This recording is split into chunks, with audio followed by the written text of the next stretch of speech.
जी हाँ दोस्तों, नमस्कार। आज हम बात करेंगे कालीबंगा, चन्हूदड़ो और धौलावीरा के बारे में। ये महत्वपूर्ण टॉपिक है और यहाँ से भी हड़प्पा, मोहनजोदड़ो, लोथल की भांति बहुत सारी पुरातात्विक सामग्रियाँ प्राप्त हैं और अभी हम इन सामग्रियों को देखेंगे। बाद में इन्हीं सामग्रियों के आधार पर हड़प्पाइयों की राजनीतिक, सामाजिक, धार्मिक, आर्थिक और कला स्थापत्य के बारे में जानने का प्रयास करेंगे। तो आज हम बात कर रहे हैं कालीबंगा के बारे में। किसके बारे में? कालीबंगा के बारे में। आपको पता है कालीबंगा राजस्थान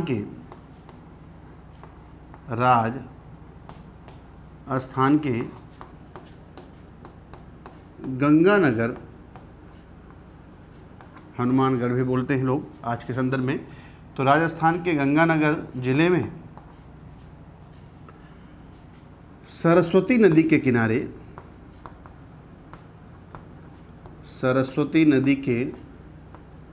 किनारे स्थित है। सरस्वती को घग्गर के नाम से भी जानते थे। तो हम देख रहे हैं कालीबंगा राजस्थान के गंगानगर जिले में सरस्वती नदी के किनारे स्थित है। इसकी खोज अमलानंद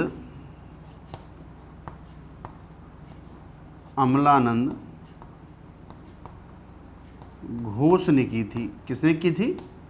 अमलानंद घोष ने की थी। ये खोज का संदर्भ है। जबकि उत्खननकार बीबी लाल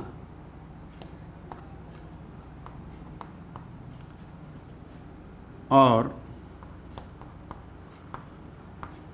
थापड़ महोदय ने कराया था। तो यहाँ पर देख रहे हैं ये उत्खनन है, उत्खनन का कार्य है। तो हम बात कर रहे हैं कालीबंगा के बारे में और यह स्थल राजस्थान के गंगानगर जिले में सरस्वती नदी के किनारे स्थित है। और आप देख रहे हैं इसका खोज अमलानंद घोष ने किया था, जबकि इसका उत्खननकार बीबी लाल और थापड़ महोदय ने कराया था। यहाँ देखा गया कि जो कालीबंगा का जो शाब्दिक अर्थ है वो काले रंग की चूड़ियाँ, काले रंग की चूड़ियाँ होता है। और बहुत सारे विद्वानों ने कालीबंगा को हड़प्पा की तीसरी राजधानी भी बताई। खास बात यह है कि इनका जो दुर्ग और निचला क्षेत्र था वो सुरक्षा प्राचीर से घिरा था, लेकिन इनके सुरक्षा प्राचीर मिट्टी के बने थे और इन्हें देख करके बहुत सारे लोग यहाँ की बस्तियों को क्या कहा जाए, कालीबंगा को दीनहीन की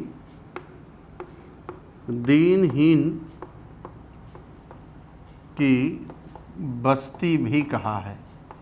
क्या कहा है? दीनहीन की बस्ती भी कहा है कालीबंगा को। तो आप देख रहे हैं कालीबंगा अगर पूछा जाए संदर्भ में कि दीनहीन की बस्ती के नाम से हड़प्पाइयों के किस स्थल को जाना जाता है, तो वह उत्तर आपका क्या होगा? कालीबंगा। कालीबंगा का शाब्दिक अर्थ क्या होता है? काले रंग की चूड़ियाँ। इस तरह के प्रश्न मिलान करने के लिए पूछे जा सकते हैं।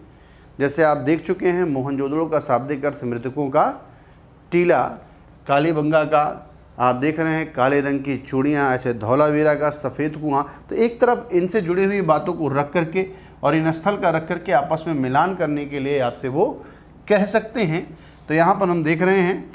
आगे हम यहाँ से कुछ पुरातात्विक सामग्रियाँ मिली हैं, उनके बारे में हम चर्चा करेंगे और वह बहुत ही महत्वपूर्ण है। तो ज़रा हम उनके बारे में भी बात कर लेते हैं। जैसे आप देख रहे हैं कालीबंगा से अग्नि वेदिकाएँ मिली हैं। लोथल से भी अग्नि वेदिकाएँ मिली थी, लेकिन यहाँ से जो अग्नि वेदिकाएँ मिली हुई हैं, यहाँ से अग्नि वेदिका, जिनकी संख्या कितनी है? 7 है। यानी एक लाइन से 7 ऐसे अग्नि वेदिका के कुंड मिले हैं और जहाँ से कुछ हड्डियाँ प्राप्त हैं। तो बहुत सारे विद्वान कहते हैं कि यह बलि प्रथा का उदाहरण है, अर्थात हड़प्पाइयों के समय से ही बलि प्रथा का प्रचलन प्रारंभ हो गया था, जिसका प्रमाण हमें कालीबंगा से प्राप्त होता है और वहाँ से प्राप्त अग्नि वेदिकाओं से। तो आप देख रहे हैं अग्नि वेदिका के संदर्भ में खास बात एक और भी है कि जो ये कालीबंगा का जो स्थल है, यहाँ से हमें 2 चरण प्राप्त हुए हैं। एक तो प्राक हड़प्पा का है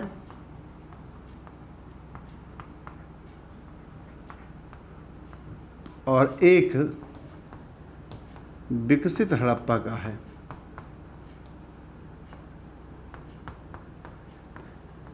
प्राक हड़प्पा और विकसित हड़प्पा के चरण प्राप्त हुए हैं। तो यहाँ से जो प्राक हड़प्पा है, वहाँ से हमें जुताई के प्रमाण प्राप्त हुए हैं। किसके प्रमाण प्राप्त हुए हैं? जुताई के प्रमाण। कई बार प्रश्न पूछा गया है, हड़प्पा सभ्यता का वह कौन सा स्थल है जहाँ से जुताई का प्रमाण प्राप्त होता है? तो आपका उत्तर क्या होगा? कालीबंगा। लेकिन ध्यान रहे, हड़प्पा कि कालीबंगा जो मतलब हड़प्पाई स्थलों में जो कालीबंगा है, जुताई का भले से प्रमाण प्राप्त है, लेकिन यहाँ से हल या हल के फाल का प्रमाण प्राप्त नहीं होता है। ये भी ध्यान रखना है आपको। और देख रहे हैं कि एक साथ 2 फसल बोने का प्रमाण भी प्राप्त होता है। एक साथ 2 फसल बोने का, जैसे आप गांव में देखते हैं कि गेहूं के साथ अक्सर सरसों बो देते हैं, मटर होता है, मटर के साथ सरसों बो देते हैं, चना सरसों। तो इस तरह की चीज़ें आपको यहाँ पर भी देखने को मिल रही हैं। एक साथ 2 फसल बोए जाने का प्रमाण हमें कहाँ से प्राप्त होता है? कालीबंगा से प्राप्त होता है। यहाँ भी लोथल की भांति शवाधान मिला हुआ है, लेकिन यहाँ पर एक युगल शवाधान का प्रमाण यहाँ से प्राप्त होता है। ध्यान रहे, अगर युगल शवाधान के प्रमाण के संदर्भ में आपसे पूछा जाए और विकल्प में लोथल ना हो और विकल्प आपको कालीबंगा दिया गया हो, तो आप कालीबंगा पर टिक लगाएंगे और आपका प्रश्न क्या हो जाएगा? मतलब उत्तर सही हो जाएगा। तो युगल शवाधान, एक छोटे बालक का कपाल खंड मिला है, छोटे बालक का कपाल खंड मिला है और जिस पर 6 छिद्र हैं। बहुत सारे विद्वान इस छिद्र को देख करके शल्य चिकित्सा के प्रमाण को दर्शाते हैं और कहते हैं कि हड़प्पाइयों को शल्य चिकित्सा का कहीं न कहीं जानकारी थी, शल्य चिकित्सा के बारे में वो जानकारी रखते थे। कथन पूछा जा सकता है, हड़प्पाइयों को शल्य चिकित्सा के बारे में जानकारी थी। कारण पूछ सकते हैं, कालीबंगा से शल्य चिकित्सा का प्रमाण प्राप्त होता है या एक कपाल खंड प्राप्त होता है जिस पर 6 छिद्र हैं। कथन कारण दोनों सही हैं और दोनों एक दूसरे की पुष्टि करते हैं। तो कपाल खंड के माध्यम से देख रहे हैं आप, शल्य चिकित्सा के बारे में भी जानकारी प्राप्त हो रही है। तो आप देख रहे हैं, इसके अलावा यहीं से अगर आप उठाकर देखें तो आपको मिट्टी के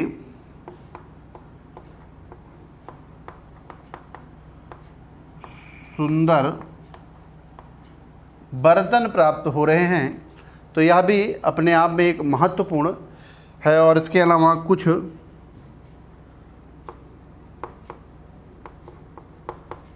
तांबे के उपकरण, खिलौना। लेकिन यहाँ हमें ध्यान रखना है कि यहाँ पर हमें अग्नि वेदिका के प्रमाण हैं, लेकिन मातृ देवी की प्रतिमा का उदाहरण हमें देखने को नहीं मिलता है। तो मातृ देवी कि प्रतिमा का प्रमाण हमें कहाँ से, कालीबंगा से नहीं मिलता है, बल्कि उनकी जगह पर हमें आप देख रहे हैं अग्नि वेदिकाओं के प्रमाण हमें प्राप्त हुए हैं। तो खास तौर पर यहाँ पर ध्यान रखना है कि अग्नि वेदिका का प्रमाण आपसे पूछा जाता है, जुताई का प्रमाण कई बार पूछा गया है, एक साथ 2 फसल बोए जाने का प्रमाण, शल्य चिकित्सा के बारे में जानकारी प्राप्त होती है। और आप देख रहे हैं कि कालीबंगा का जो नगर है वहाँ से 2 चरण की संस्कृतियों के बारे में जानकारी प्राप्त होती है, एक प्राक हड़प्पा और एक विकसित हड़प्पा। और एक खास और भी है यहाँ पर आप देख रहे हैं ऊंट की, आप देख रहे हैं हड्डियों के प्रमाण प्राप्त हुए हैं, यानी हड़प्पाई ऊंट से परिचित थे। इस बात का प्रमाण कहाँ से मिलता है, हमें कालीबंगा से मिलता है। तो यहाँ इस बात का ध्यान रखना है कि हड़प्पाई ऊंट से परिचित थे और इनकी हड्डियों के प्रमाण हमें कहाँ से प्राप्त हुए हैं, कालीबंगा से प्राप्त हुए हैं। तो इस तरीके से कुछ महत्वपूर्ण साक्ष्य हैं। बाकी कुछ साक्ष्य ऐसे भी हैं जिनकी हम चर्चा राजनीतिक, सामाजिक, धार्मिक परिप्रेक्ष्य में करेंगे, लेकिन यहाँ इस बात को ध्यान रखना है कालीबंगा का संबंध राजस्थान से है। इसकी खोज किसने की थी, उत्खननकर्ता के संदर्भ में जो नाम है। साथ में आप देख रहे हैं यहाँ से किन किन संस्कृतियों के प्रमाण प्राप्त होते हैं और कैसे दुर्ग और निचले नगर को घेरा गया है। और आप देख रहे हैं विकसित हड़प्पा और प्राक हड़प्पा संस्कृतियों के प्रमाण और यहाँ से कुछ महत्वपूर्ण बातें। तो ये कालीबंगा हमारे एग्ज़ाम के दृष्टि से बहुत महत्वपूर्ण है और ये आपसे बार बार पूछा जाता है। अब हम चलते हैं चन्हू दड़ों के बारे में। किसके बारे में, चन्हू दड़ों के बारे में। और हम लोगों की थोड़ी सी बात हो जाए चन्हू दड़ों। और आप जानते हैं कि चन्हू दड़ों पाकिस्तान के सिंध प्रांत में स्थित है, मोहनजोदड़ो के नज़दीक है। और इसकी खोज एन.जी. मजूमदार ने की थी। किसने की थी, एन.जी. मजूमदार ने की थी। तो हम बात कर रहे हैं चन्हू दड़ों के बारे में, जो महत्वपूर्ण है, विशेष महत्वपूर्ण होने के बारे में हम चर्चा कर रहे हैं। और आप देख रहे हैं यह स्थल कहाँ पर है, सिंध प्रांत में।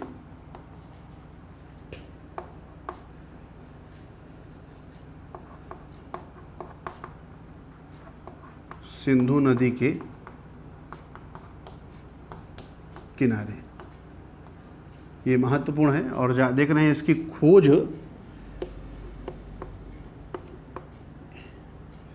एन.जी. मजूमदार ने की है। किसने की है, एन.जी. मजूमदार ने की है। और आप देख रहे हैं इसका उत्खननकर्ता कौन थे, तो मैके महोदय ने, मैके महोदय ने इसका उत्खनन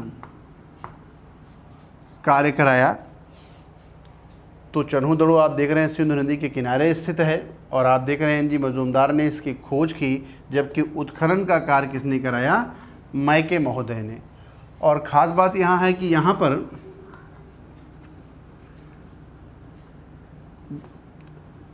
जो दुर्ग और निचला नगर है वहाँ से सुरक्षा दीवार का घेरा नहीं प्राप्त होता है। तो इस बात को भी ध्यान रखना है। और साथ में चन्हू दड़ों के बारे में ये भी ध्यान रखना है कि यहाँ से जो संस्कृतियाँ मिली हैं वो 3 चरण की हैं। तो आप देख रहे हैं यहाँ से प्राक हड़प्पा भी है, विकसित भी है और परवर्ती कह लीजिए। और चाहे इसी परिवर्ती में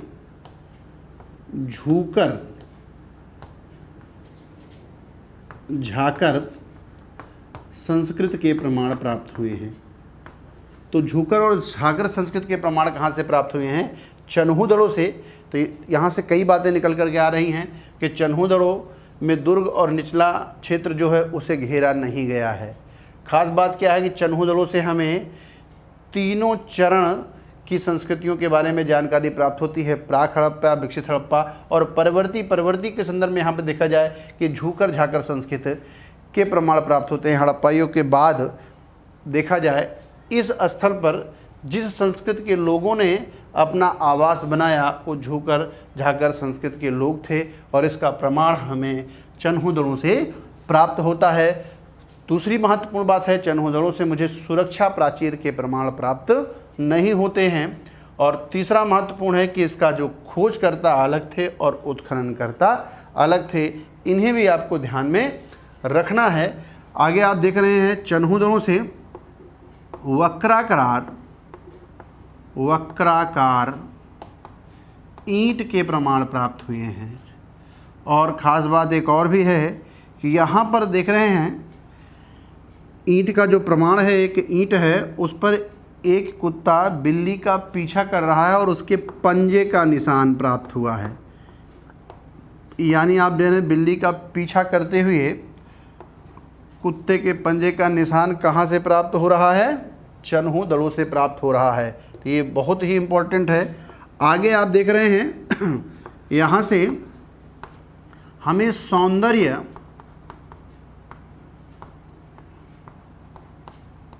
प्रसाधन के प्रमाण प्राप्त हुए हैं। यानी एक कॉस्मेटिक बॉक्स मिला है और उसमें लिपस्टिक, इत्र रखने का और उससे जुड़े हुए बहुत सारे आप देखेंगे जो प्रसाधन बॉक्स है, उपकरण है, वो वहाँ पर मिल रहे हैं। यानी हड़प्पाई भी स्वयं को सुंदर दिखाने का प्रयास करते थे और इसके लिए विभिन्न प्रकार के सौंदर्य प्रसाधन का भी प्रयोग करते थे। और ये बात का प्रमाण हमें कहाँ से प्राप्त होता है? चन्हु से प्राप्त होता है। यहाँ से आप देख रहे हैं गुरिया मनका बनाने का कारखाना प्राप्त है। तो गुरिया और मनका बनाने का कारखाना हमें कहाँ से प्राप्त हो रहा है? चन्हु से। इस बात का भी ध्यान रखना है। और यहीं से देख रहे हैं खिलौना बनाने का, क्या है? खिलौना बनाने का कारखाना भी प्राप्त है। और इस तरीके से हम खास तौर पर देख रहे हैं कि जो चन्हु है ये भी काफ़ी महत्वपूर्ण है। जैसे आप देख रहे हैं चन्हु का जब उत्खनन हुआ तो यहाँ पर पता चला सुरक्षा प्राचीर नहीं था। यहाँ पर 3 संस्कृतियों के प्रमाण प्राप्त हुए हैं। खास बात यह थी कि वक्राकार ईंट का प्रमाण कहाँ से प्राप्त है? कुत्ते और बिल्ली के पंजे के निशान इस बात को प्रमाणित करते हैं कि कहीं न कहीं बिल्ली की जो प्राचीनता है हड़प्पाइयों से पहले भी थी, क्योंकि हड़प्पा के समय में तो निश्चित तौर पर उसके पंजे के प्रमाण प्राप्त हुए हैं। और आप देख रहे हैं यहाँ के लोग सुंदर और दिखने में का भी प्रयास करते थे और जिसके लिए वो सौंदर्य प्रसाधन बॉक्स का प्रयोग करते थे, कॉस्मेटिक बॉक्स का प्रयोग करते थे, जिसका प्रमाण भी आपको चन्हु से प्राप्त है। और तो ये गुरिया मनका बनाने का कारखाना, अभी हम आएंगे तो आपको बताएंगे। गले में जब पहनने के लिए वो लोग कहीं न कहीं जिस आभूषण का निर्माण करते थे उसका एक कारखाना था। जैसे आज भी देखा जाए बहुत सारे लोग गले में माला पहनते हैं और तो इस तरह की चीज़ें कहीं न कहीं हड़प्पाई भी अपने गले में धारण करते थे, जिसका प्रमाण हमें चन्हु से प्राप्त हो रहा है। खिलौना बनाने का कारखाना भी हमें चन्हु से मिला हुआ है। तो चन्हु भी हमारे लिए इम्पोर्टेंट है। एक छोटा सा स्थल और है, उसके बारे में भी हम बात कर लेते हैं, जिसका नाम है धौलावीरा। तो ज़रा उसके बारे में भी हम लोग बात कर लेते हैं। धौलावीरा का शाब्दिक अर्थ सफ़ेद कुआं होता है। क्या होता है? सफ़ेद कुआं होता है धौलावीरा।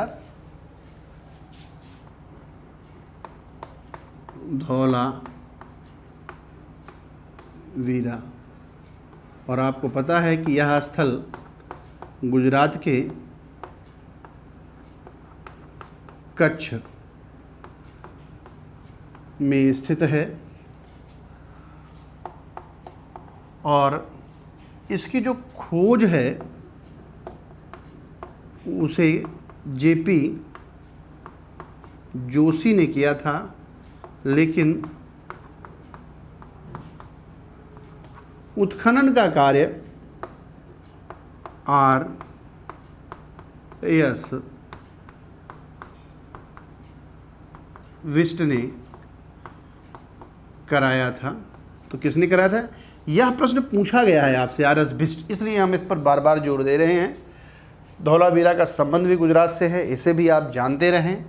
और यहाँ पर ध्यान से देखा जाए, जब यहाँ पर उत्खनन कार्य हुआ तो पूरे हड़प्पाइयों की तरह नहीं, बल्कि हड़प्पाइयों में विशेष यहाँ के जो नगर था उसे 2 भागों में नहीं बल्कि 3 भागों में विभाजित किया गया था। यहाँ एक दुर्ग क्षेत्र और निचला नगर के अलावा एक मध्य क्षेत्र भी था, जो अपने आप में विशेष है। और यही वजह है कि आपसे ये बार बार पूछा जाता है कि हड़प्पाइयों का वह कौन सा स्थल है जिसका विभाजन 2 भागों में ना होकर के 3 भागों में किया गया है, और वह स्थल कौन है? धौलावीरा। धौलावीरा का शाब्दिक अर्थ जो होता है वो होता है सफ़ेद कुआं।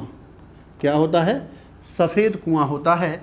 तो धौलावीरा का शाब्दिक अर्थ सफ़ेद कुआं होता है। और आप देख रहे हैं धौलावीरा का विभाजन दुर्ग, मध्य और निचला नगर में किया गया है।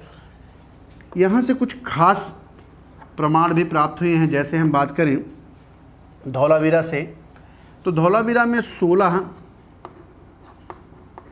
जलाशय प्राप्त हैं, तालाब जिसे कह दीजिए। यानी जल संरक्षण के बारे में जो आज सुप्रीम कोर्ट का हमारा निर्णय है कि प्रत्येक गांव के तालाबों को लगभग 3 मीटर गहरा खुदाकर उसमें जल को संरक्षित किया जाए ताकि जल स्तर बना रहे। कमोबेश लगता है हड़प्पाई इस जल स्तर में को बनाए रखने में पहले से ही विश्वास करते थे। और आप देखिए जल संरक्षण के संदर्भ में उनके यहाँ 16 जलाशय का प्रमाण हमें कहाँ से प्राप्त हो रहा है? धौलावीरा से प्राप्त हो रहा है। धौलावीरा से हमें 10 अक्षरों वाला एक साइन बोर्ड प्राप्त है। कभी कभी 17 भी जोड़ करके लोग पूछते हैं। तो अक्षरों का एक बृहद समूह हमें हड़प्पा के किस स्थल से प्राप्त है? तो हमें इस बात का ध्यान रखना है, कहाँ से प्राप्त है? धौलावीरा से। धौलावीरा से ही हमें स्टेडियम का प्रमाण प्राप्त होता है। धौलावीरा से ही हमें स्टेडियम का प्रमाण प्राप्त हो रहा है, जो कि अपने आप में क्या है? विशेष है। और ख़ास बात है, यह स्थल से पहली बार पालिशदार उपकरण के प्रमाण प्राप्त हुए हैं। हालांकि इस पालिशदार की जो परंपरा है बाद में हमें मौर्यों के समय देखने को मिलेगी, लेकिन पूरे कहा जाए कि भारतीय महाद्वीप में पालिशदार उपकरण कहाँ से प्राप्त हैं? धौलावीरा से। और आप देख रहे हैं यह स्थल चट्टान पर स्थापित है। तो इस बात का भी हमें ध्यान रखना है। तो धौलावीरा के बारे में भी हम लोगों ने कुछ सामान्य सी बातें देखी। हम बार बार ये बात कर रहे हैं कि बहुत सारे इन स्थलों के बहुत सारे ऐसे पक्ष हैं जिनका संबंध राजनीतिक, सामाजिक, धार्मिक, आर्थिक से है। और जब हम राजनीतिक, धार्मिक, सामाजिक, आर्थिक, कला के परिप्रेक्ष्य में बात करेंगे तो उनको वहाँ पे जोड़ करके देखेंगे। और आप देखेंगे कि यहाँ से जोड़ने के बाद हमारे कथन कारण के प्रश्न एकदम क्लियर होते जा रहे हैं। लेकिन यहाँ पर हम तथ्यात्मक संदर्भ में आपसे बात कर रहे हैं और इनसे जुड़े हुए कुछ खास प्रश्न हैं वो बार बार रिपीट होते हैं। और तो इसलिए यह टॉपिक हम लोगों के लिए महत्वपूर्ण है। और आगे हम लगातार अब प्रयास करेंगे कि इस टॉपिक से हम लोग आगे प्रश्न भी देखेंगे, प्रश्न के स्वरूप को भी देखेंगे और इसी तरह हम लोग मिलते रहेंगे। जल्दी ही अपने नेक्स्ट वीडियो में मिलते हैं। नमस्कार, धन्यवाद।